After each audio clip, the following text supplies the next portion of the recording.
So early game in ARK can be somewhat challenging. Everything wants to kill you, plus your exploring abilities are rather limited. First thing you are probably thinking about to resolve this problem is taming your first mount.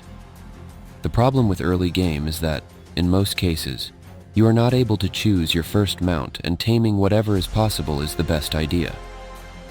So, what's the most reliable creature at this point in the game that you can be sure of finding and taming? This video is about Raptor, or should I say raptors. Let's start with the taming, shall we? Raptor is very easy to tame. You need a bola and some tranq arrows or boomerangs.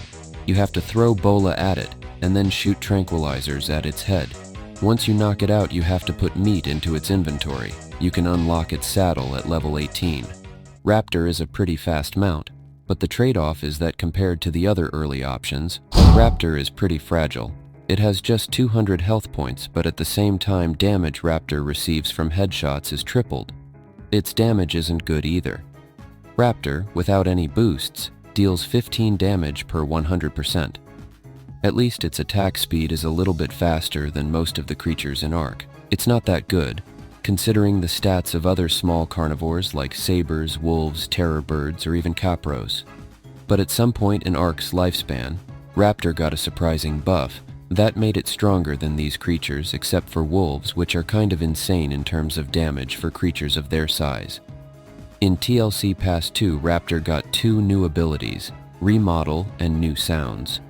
TLC passes were updates that reworked or buffed some original creatures from the island, like Rex, Argentavis, Spino, and the topic of this video.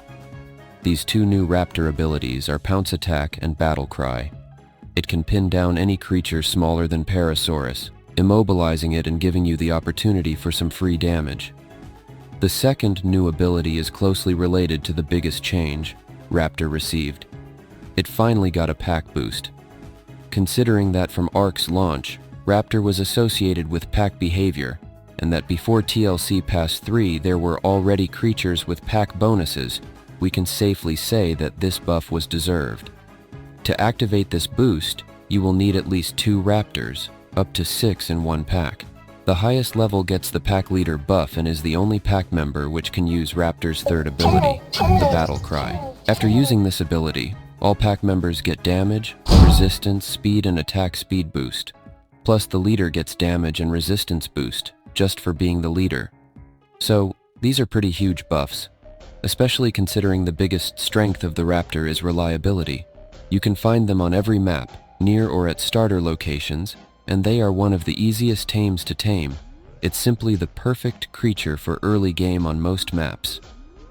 I personally think that the Scorched Earth shows Raptor's power the best.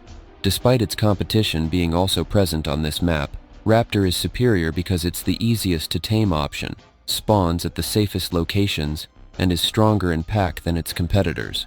Maybe a single Raptor is weaker than Iguanodon, Terror Bird, Wolves, or maybe even Sabertooth or Scorpion.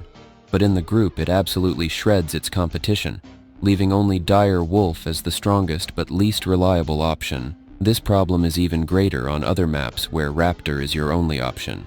So, aside from being a great early game option, can this dino be viable in mid and late game? Well, you can use it as a caving dino with some success, but there are much better options.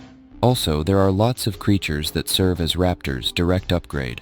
Ravagers, wolves, and even Shadowmanes are somewhat similar but much stronger. BTW. The Raptors are arguably better in ASA than in ASE, because they can pin down some creatures that they couldn't in the older game. Plus, their AI is much better. So, yeah, that's it for this video. If you liked it, please consider subscribing to this channel and clicking the bell icon for notifications. You can also like this video and comment below what do you think about it.